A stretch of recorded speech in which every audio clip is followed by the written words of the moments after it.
to think that I have a literal degree from the Center for Documentary Studies at Duke University in videography and editing and documentary filmmaking. And this is the shot. Look at how much space. Like, I could fit a whole beautiful curvy girl up there. Sorry. I'm learning a lot about myself because of menopause. And one of the things I'm learning is that I like ladies. I like ladies more than I thought. I've always liked ladies. I've always been a little bisexual, little on the bi side. I've slept with probably more women than most men. But you know, hybrid reptilians, we tend to get along with everybody, or at least we try. The nagas people are known for our Switzerland-like neutrality. Anyway, in menopause, which is not natural, but is also a gift from God. Thank you, Yahweh. That's the one thing that I will give Yahweh credit for is menopause. Like, I love it. It's every day it gets better and better and better. So one of the things men don't understand about menopause is that they truly believe that when women are either getting close to the age of menopause or going through perimenopause or menopause or whatever, they truly believe that these women are delusional for doing things like divorcing their husbands, turning into lesbians, preferring to be single, not dating, cats, the cat lady thing. Like, there's a reason for that. There's a very good reason for that. And it's not because women are crazy or lonely or delusional or any of that shit. It's because you see things for what they are. And when you look back on your life, I promise you this, if you're a woman, you're going to look at the men, if you're well, no, it doesn't matter. You're going to look at the people you've dated and realize, like, what the fuck was I thinking?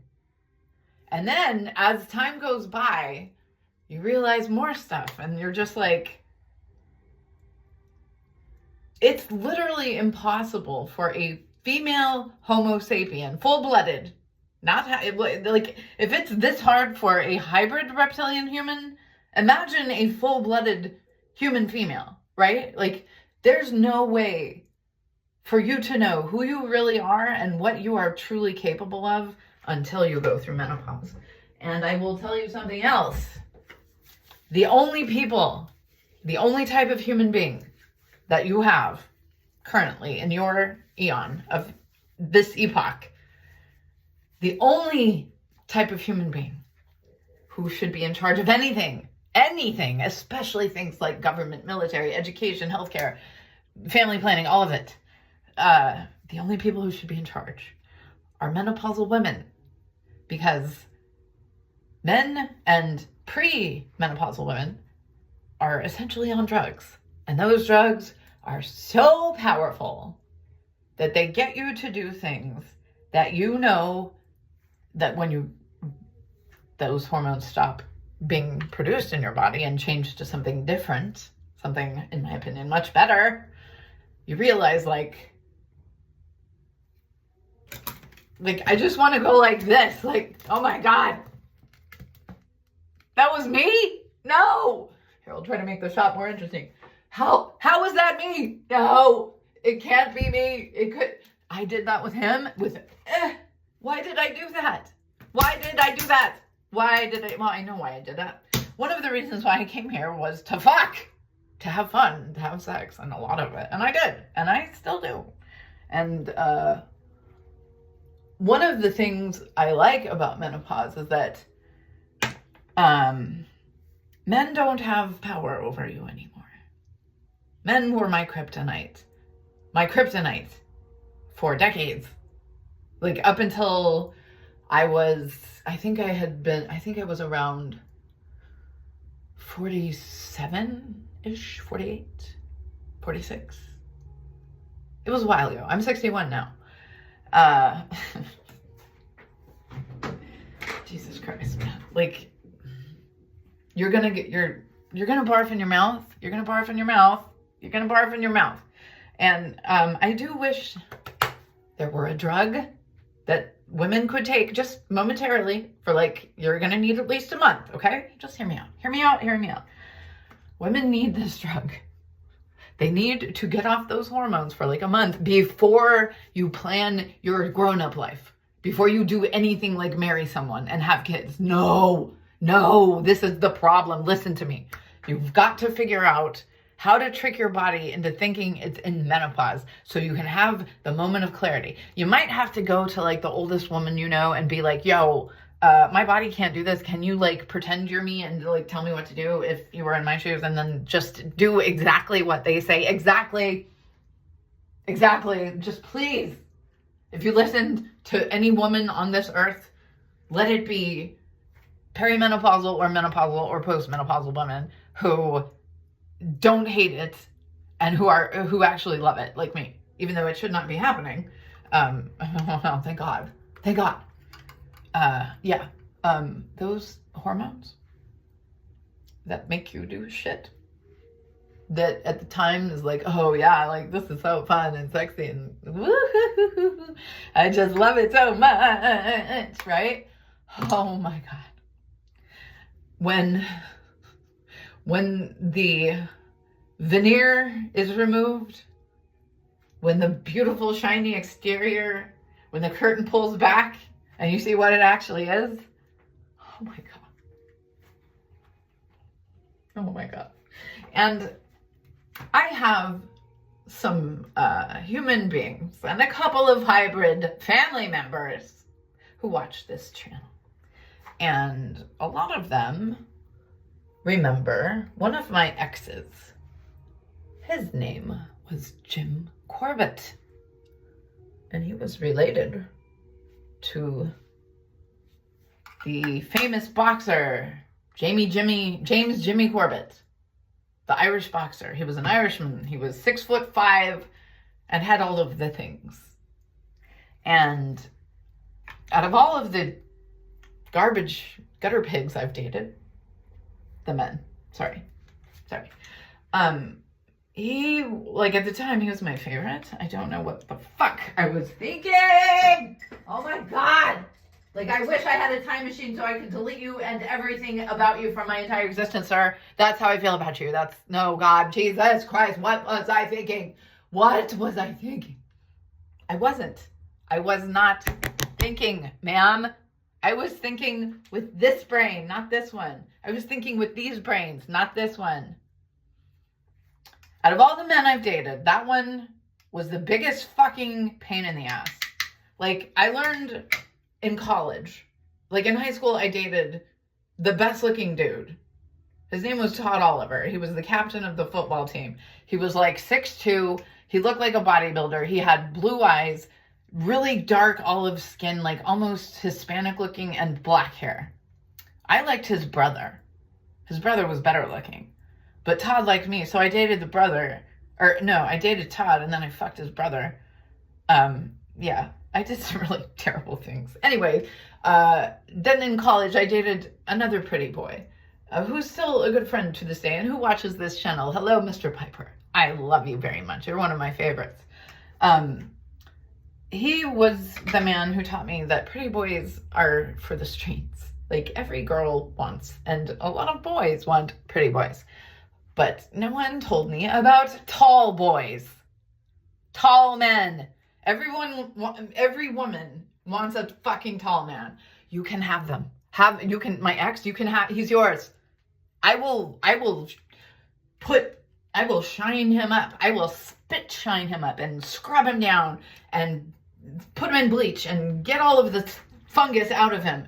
And I'll give him some hair because he probably lost all of it. And then I'll make him look nice. I'll put a suit or something on him. And I will get a silver I will mine in the earth for the ore, and then I will process the ore to make the silver, and then I will take that silver and I will flatten it into a sheet, and then I will cut that sheet and pound it into a tray. I will engrave beautiful artwork on it, and I will put him on the fucking tray, and I will give him to you on your doorstep. He is yours, ma'am. Tall men are a trap. They're a trap. Everybody wants them. And like, he didn't cheat. I cheated. I fucked Vigo in Florida. And Casey, the girl, the little cute Asian lady. But like, I was allowed to sleep with women. But anyway, that man, because of his height, anywhere we went, it didn't matter where we went, women just assumed it was okay to manhandle him. At least 15 times. At least. Probably, like, realistically, probably 30, 40, 50 times. Because we were drinkers. Like, you know, I thought I saw myself as, like, a sophisticated alcoholic. You know, I always had a cigarette and talking about existential crises. So many times, women, especially drunk women, and especially drunk older women, would just come up to him and grab his dick because he was a bartender. And like, apparently that's like, if he was a woman, y'all would be in jail. So yeah, that's when I learned that men always lie about their height, and that's why, because women cannot, they turn irrational around tall men, and tall men will destroy your fucking life. Like, Jim Corbett almost destroyed mine. The only reason why I didn't break up with you is because you were so fucking suicidal. I thought you were gonna eat a bullet. That's why I called Tyler and have him come collect you. I know you think you broke up with me, but I actually manipulated it behind the scenes, and you pissed me off, so that's why I told you about Vigo. I didn't tell you about Casey, but now you know. Surprise! He always wanted to have a threesome with that little Asian lady. No. That's why you never got threesomes, because you don't have sexual discipline. Because you're a tall whore.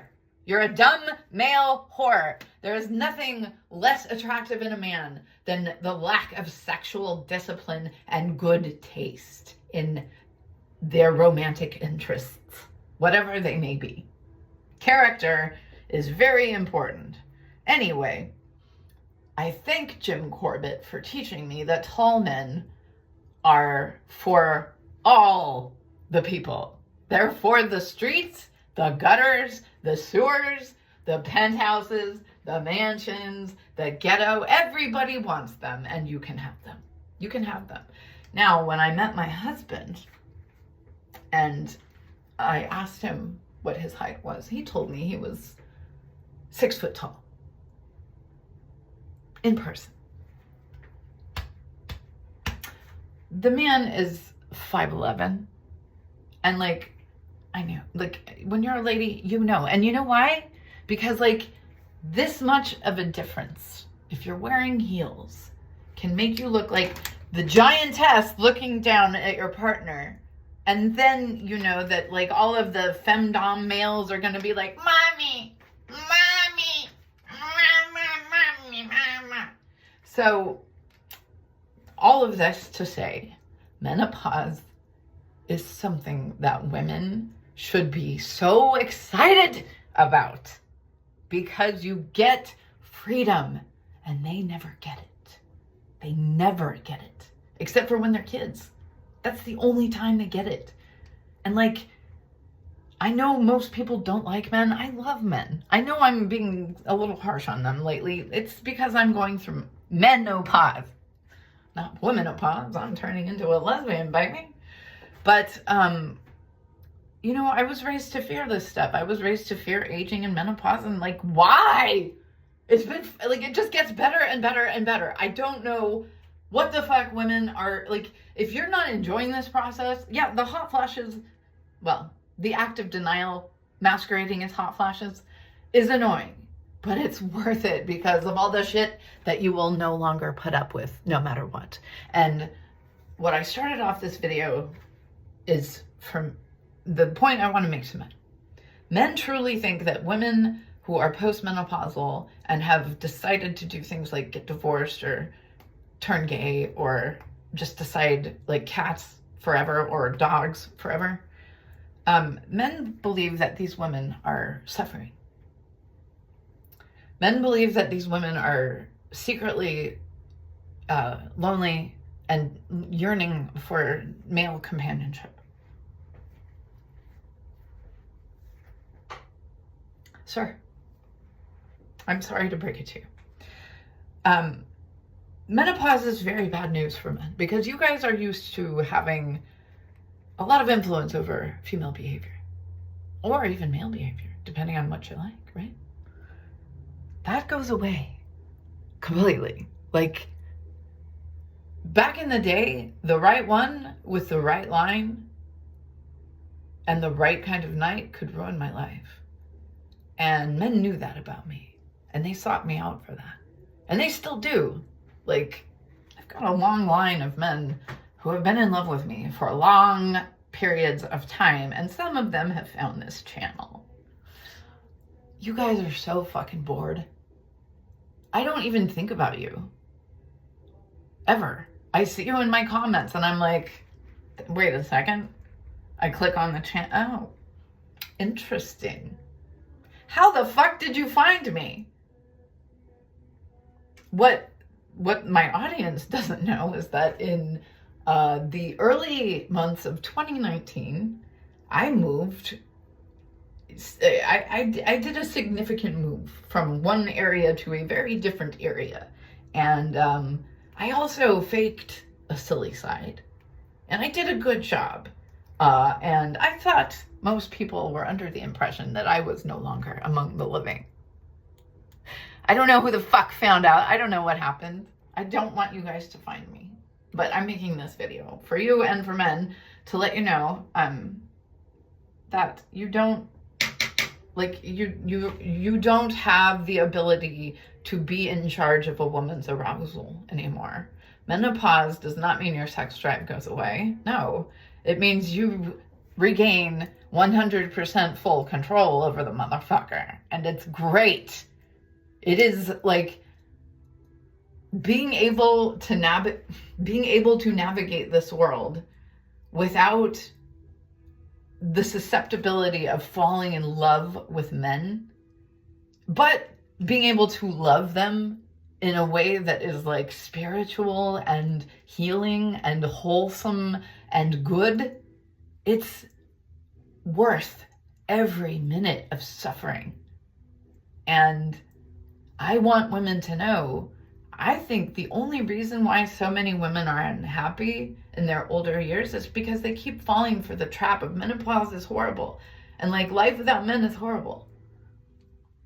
Life without drama, life without having to like obsessively check your phone or wonder like, where is his location? Or like that girl, or maybe even that guy, the one that he told you not to worry about. You don't care. It's like watching someone else's life and your spiritual shit goes through the roof, which is why traditionally soothsayers and psychics have been old crones. You don't have to do the crone part if you don't want to do it. It's your reality and you get to do whatever the fuck you would like. And after menopause, and even during it, you find out what you really are. And that is why women have to save the world. Because the men don't ever get that chance to see things for what they really are. Thank you for listening. Happy menopause to all of the women of planet Earth. God bless you.